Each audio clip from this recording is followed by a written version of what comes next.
Bersama kita sukseskan pesta demokrasi.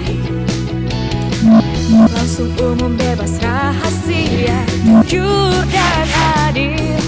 Pastikan dipilih suara, pilih dengan hati. Assalamualaikum warahmatullahi wabarakatuh. Salam sejahtera untuk kita semua.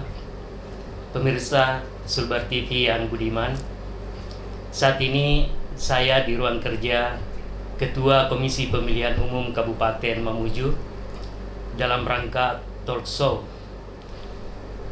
yang akan dilaksanakan oleh Komisi Pemilihan Umum Kabupaten Mamuju terkait dengan penyusunan dan pemutahiran data pemilih untuk kegiatan pencocokan dan penelitian yang lebih dikenal dengan istilah coklit pada pemilihan Bupati dan Wakil Bupati Mamuju periode tahun 2020.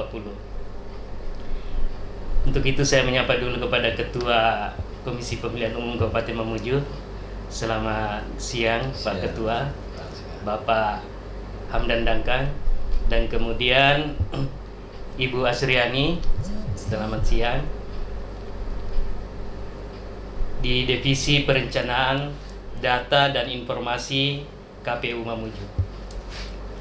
Pemirsa yang budiman, talk show kali ini lebih kepada upaya-upaya yang telah dilakukan oleh petugas pemutakhiran data pemilih atau yang lebih sering kita dengar dengan istilah PPDP, yang saat ini telah melakukan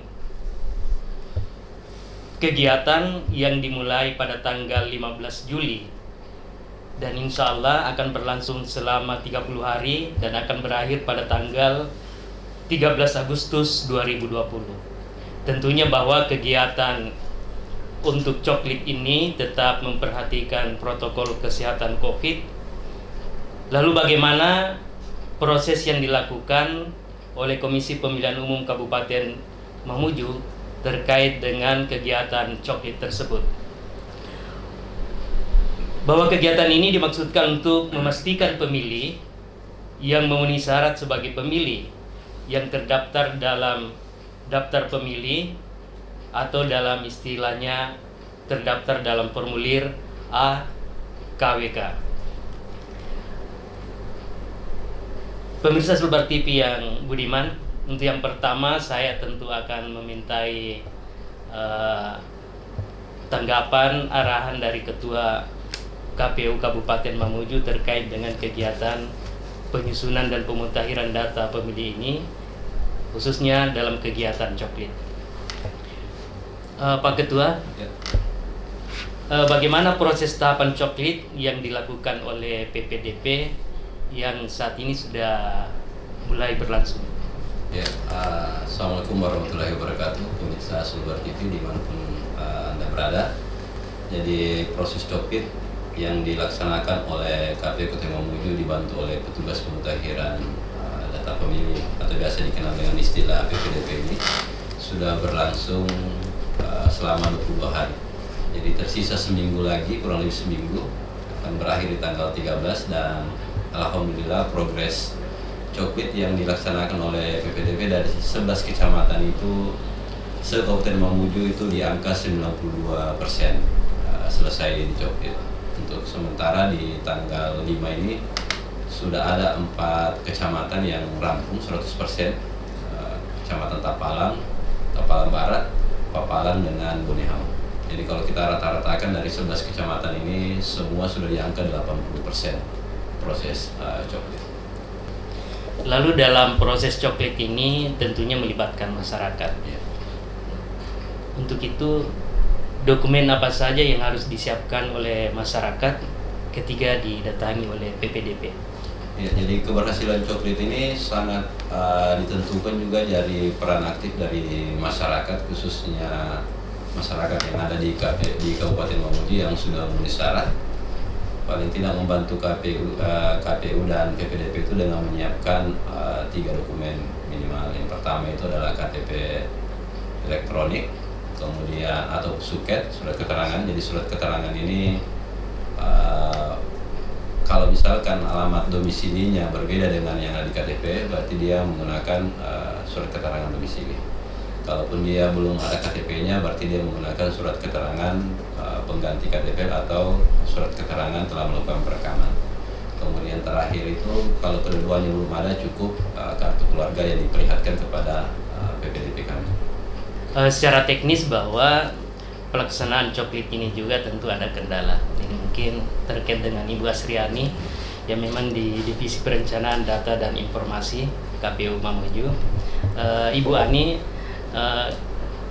apakah kendala-kendala yang dihadapi oleh petugas PPDP dalam melaksanakan tugas coklit selama ini? Ya. Assalamualaikum warahmatullahi wabarakatuh.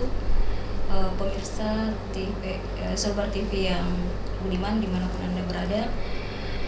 Ya, memang untuk kesulitan yang dihadapi PPDP saat ini sejauh ini hanya pada seputar kondisi di lapangan, yakni PPDP yang berulang kali mendatangi rumah warga tapi yang bersangkutan itu tidak ada di tempat. Ada yang pergi ke kebun dan ada juga yang sampai saat ini belum diketahui apakah akan kembali atau tidak. Tapi untuk kecamatan-kecamatan tertentu paling hanya seputar kondisi medan atau geografis, misalnya Kalumpang, Bonihau, meskipun sudah medannya sulit, tapi alhamdulillah sudah 100% coklit. Hanya sekarang sampai saat ini kami menunggu yang dari kecamatan Kalumpang, medannya antar desa ke desa yang lain untuk sampai ke kecamatan pun itu memakan menelan biaya sekitar 800.000 untuk ojek untuk melaporkan laporan coklitnya ke PPK. Jadi ini yang terkait yang membuat menjadi kendala di lapangan untuk kecamatan Kalumpang. Kalau untuk sementara balak-balakan ya paling hanya kondisi cuaca. Ya kita tahu bahwa balak-balakan ini kan pulau, ya PPS yang melaporkan kegiatan coklitnya, yang memasukkan rekapitulasi coklitnya ini, hasil coklitnya ini yang masih menunggu sampai sekarang. Jadi kalau untuk balak-balakan sampai saat ini terhitung 21 hari progresnya masih di angka 52%. Jadi kita masih menunggu. Tapi untuk kendala yang lain, progres kinerja PPDP, mereka masih tetap semangat untuk menyelesaikan yang tersisa. Sementara di 2 kecamatan yang padat ini yang gemuk pemilihnya yaitu Mamuju dan Simboro, hanya pada ini jumlah TPS yang agak banyak. Jadi mereka tetap harus masif dan tetap aktif menyelesaikan yang tersisa selama 8 hari lagi ini. Ibu Asriani, selama ini petugas PPDP kan sudah mulai jalan. Dan saat ini kan masih dalam suasana pandemi virus corona atau COVID-19. Nah, lalu bagaimana langkah-langkah yang dilakukan KPU dalam menyikapi masalah pandemi COVID-19 ini? Iya, sejak dimulainya pengaktifan kembali atau dilanjutkan Pilkada 2020 ini yang sempat tertunda karena COVID, itu kami mengacu pada PKPU 6 bahwa semua tahapan itu senantiasa mengikuti protokol pencegahan COVID. Artinya apa? Untuk tahapan coklit misalnya dan tahapan-tahapan yang lain nantinya kami menganggarkan kegiatan-kegiatan terutama untuk PPDP ini ya seperti alat pelindung diri, sehingga nantinya dalam proses coklitnya itu masyarakat tidak dibuat khawatir. Jadi selama mereka di jalan, PPDP dibekali itu, dilengkapi alat pelindung diri dan lain-lain. Untuk tahapan-tahapan yang lain ke depan, untuk Tumsura misalnya TPS, itu juga kami sesuaikan dengan standar protokol COVID. Saat ini juga kan petugas PPDP masih sementara berjalan, Ya. dan kemudian tidak bisa dipungkiri bahwa bisa saja ada warga yang belum terdata atau belum dicoklit dalam proses pemutahiran data. Lalu bila hal ini ditemukan, adanya warga ataupun pemilih yang belum terdata sampai berakhirnya masa coklit, apa langkah-langkah yang harus dilakukan oleh KPU kepada masyarakat. Mungkin Pak Ketua bisa menyampaikan. Seperti yang saya katakan tadi, di sini dibutuhkan peran aktif dari masyarakat, walaupun kami sistemnya ini sistem jemput bola, ya, door to door, mendatangi masyarakat. Kami juga tidak akan mampu mendeteksi secara keseluruhan dari 186 pemilih dan AKWK ini yang harus dicoklit. Peran masyarakat ini untuk melaporkan diri ketika merasa dirinya belum terdaftar. Jadi untuk mengeceknya itu tidak terlalu sulit. Jadi ada dua cara, bisa dengan menggunakan smartphone dengan mengetik lindungihakpilihmu.kpu.go.id, ataukah cukup keluar di pintu depan rumah melihat apakah ada stiker coklat atau tidak. Nah, kalau tidak ada berarti PPDP belum mendatangi. Nah, ketika itu terjadi, yang bersangkutan bisa langsung melapor atau mengetahui PPDP yang terdekat, ataukah ke RT RW minta bantuan untuk difasilitasi, ataukah langsung menghubungi BPS, PPK, ataupun langsung ke KPU, melapor ke KPU. Kemudian belajar dari pengalaman pemilu 2019, banyak pemilih yang memilih di TPS yang berbeda. Bagaimana menyikapi secara teknis hal-hal yang seperti ini dikaitkan dengan peraturan PKPU? Ya, pengalaman kemarin di pemilu 2019 memang itu banyak kejadian. Ya. Jadi ada beberapa masyarakat yang memilih itu tidak, istilahnya jauhan dari tempat dia berdomisili. Nah, jadi sebenarnya banyak faktor kenapa itu terjadi. Yang pertama karena ketidaktertiban administrasi KTP. Karena kita kemarin itu kita mencatat itu berdasarkan alamat KK dengan KTP. Nah, kondisi di lapangan kemarin itu banyak yang pindah, tetapi tidak melapor ke Dinas Capil bahwa yang bersangkutan pindah. Secara otomatis kami mendata itu berdasarkan alamat yang ada di KTP, bukan alamat faktual kondisi di mana yang bersangkutan sekarang tinggal. Nah, sekarang juga di PKPU 19 memang kita diwajibkan untuk mendata itu, kita diwanti-wanti untuk tidak memisahkan satu keluarga dalam berbeda TPS. Kemudian di samping itu juga jarak dari tempat tinggal ke lokasi TPS itu maksimal 2 kilo. Ya. Kemudian faktor-faktor geografis yang lain. Tapi insya Allah kami pada saat di bagian perencanaan dan data ini melakukan pencermatan pemetaan TPS, itu kami juga sudah sampaikan ke operator untuk memilah atau memetakan TPS ini berdasarkan kartu keluarga yang ada di nomornya itu disatukan dalam satu TPS. Apalagi sekarang kan jumlah yang tadinya 800 sekarang menjadi 500. Jadi maksimal 500. Dengan tetap memperhatikan prosedur. Iya, itu tadi ya. Nah, mungkin Ibu Ani bisa menambahkan terkait Iya. dengan pengalaman pemilu 2019. Ya, betul tadi yang disampaikan oleh Pak Ketua bahwa pada saat pemetaan TPS kami memang sudah mengantisipasi itu untuk disampaikan ke operator, dan cara kerja coklit juga oleh PPDP juga itu kan mereka harus memastikan bahwa antar keluarga misalnya tidak boleh terpisah di TPS yang berbeda dan harus mempertimbangkan jarak.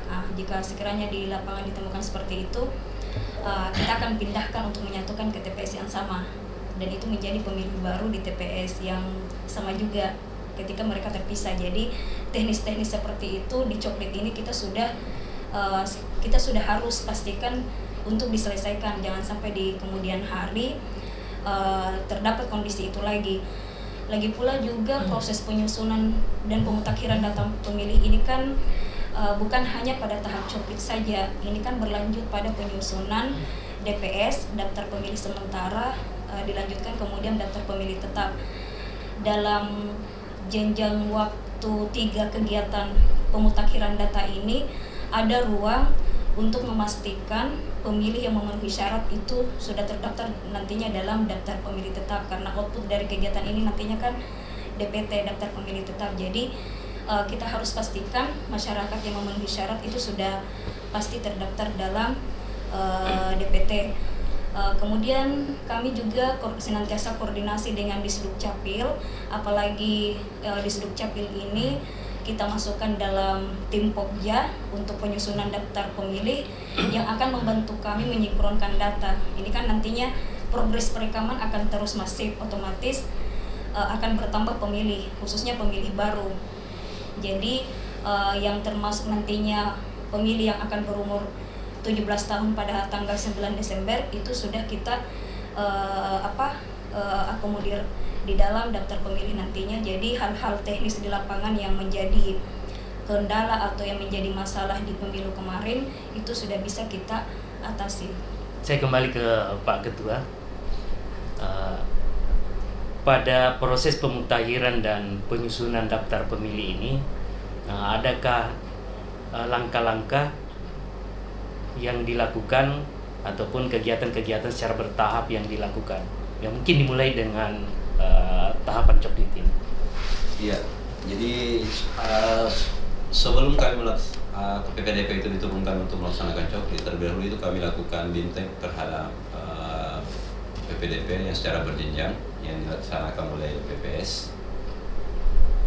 Dan di situ di materi bintek itu disampaikan beberapa terutama prosedur pencegahan kesehatan dalam hal ini untuk mencegah penyebaran COVID, kemudian bagaimana cara mereka bekerja di lapangan, kemudian pada saat mendatangi rumah apa yang harus dihindari, dan kami juga gencar melakukan sosialisasi coklit ini. Kemarin kita adakan yang namanya gerakan klik serentak di tanggal 15, kemudian dilanjutkan di tanggal 18 itu gerakan coklit serentak, di mana pada hari itu kami wajibkan PPDP itu untuk mendatangi minimal rumah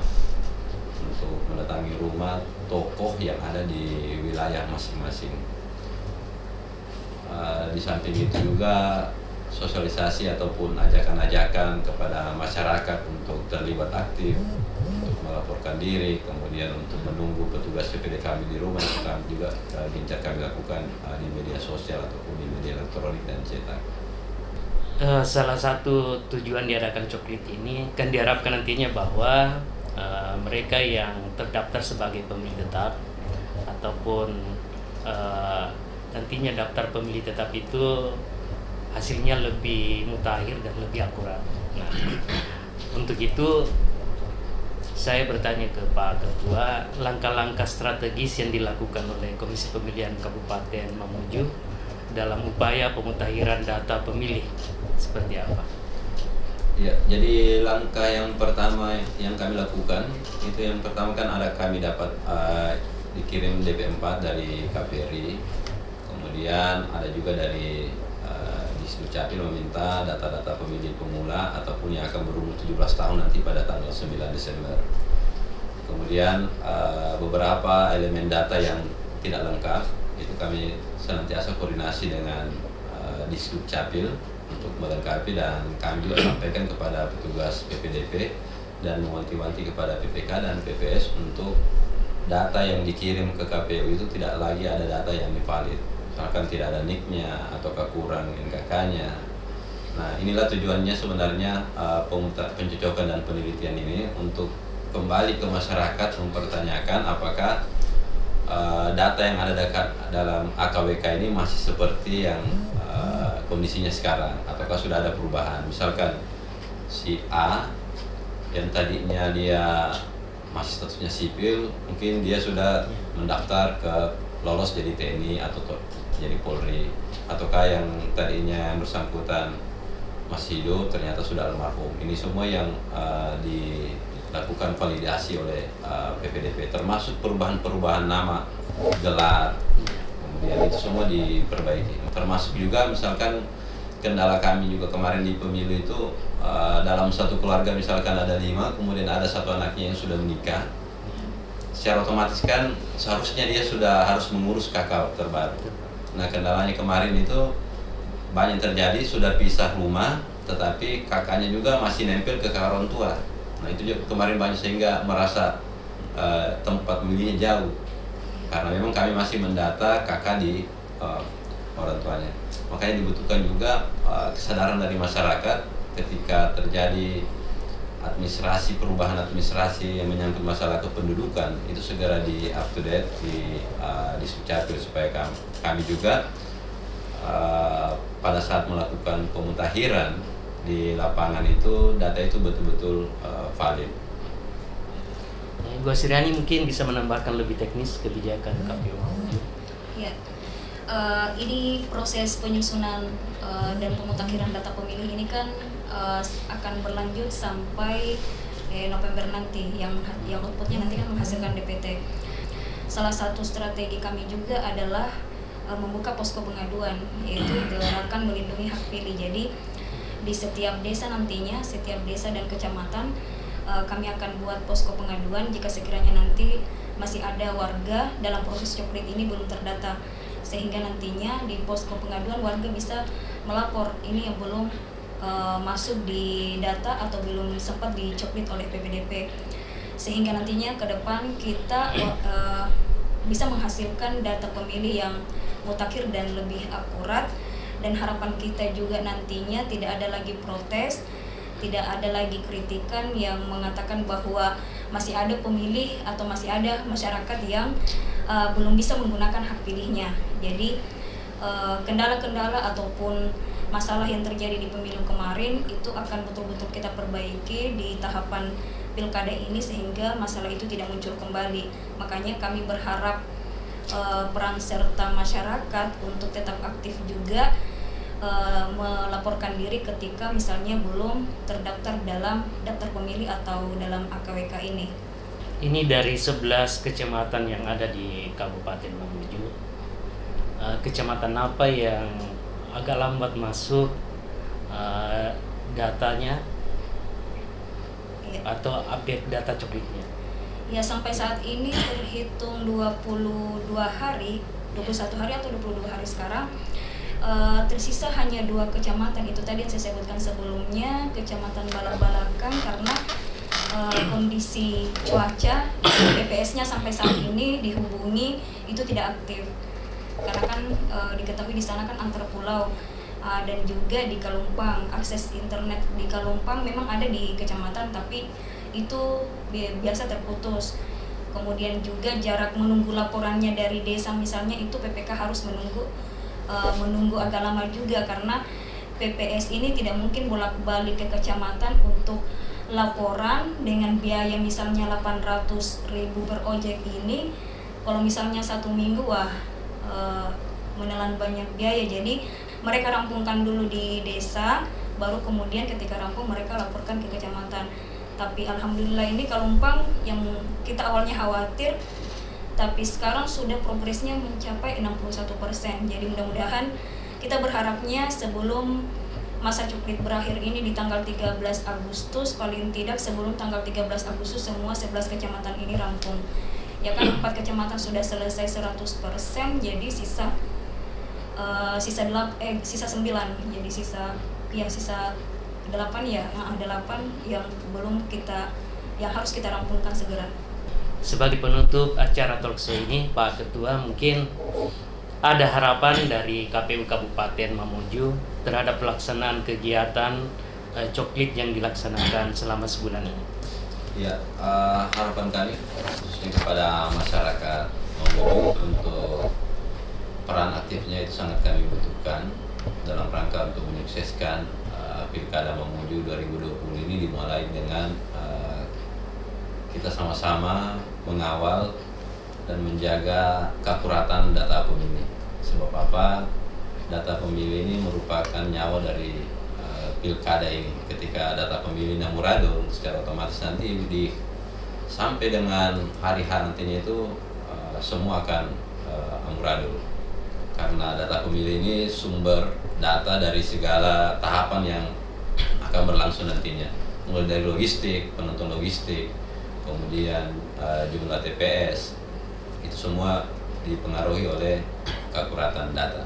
Dan kami minta juga masyarakat ketika belum terdata itu untuk segera melaporkan diri, karena nanti setelah proses pemutakhiran ini nanti akan dilanjutkan dengan pengumuman kembali kepada masyarakat.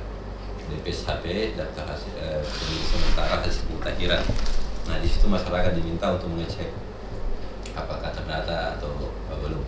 Karena kita ini sampai Oktober sebelum kami menetapkan DPT itu masih ada kemungkinan untuk dimasukkan ketika belum terdata. Pemirsa Sulbar TV yang budiman, demikianlah talk show yang dilaksanakan oleh Komisi Pemilihan Umum Kabupaten Mamuju dalam penyusunan dan pemutakhiran data pemilih, terus lagi dalam bentuk kegiatan pencocokan dan penelitian untuk pemilihan Bupati dan Wakil Bupati Mamuju tahun 2020. Terima kasih Pak Ketua KPU, terima kasih Bu Asriani. Wabillahi taufiq wal hidayah. Assalamualaikum warahmatullahi wabarakatuh. Waalaikumsalam. Mamuju Macoan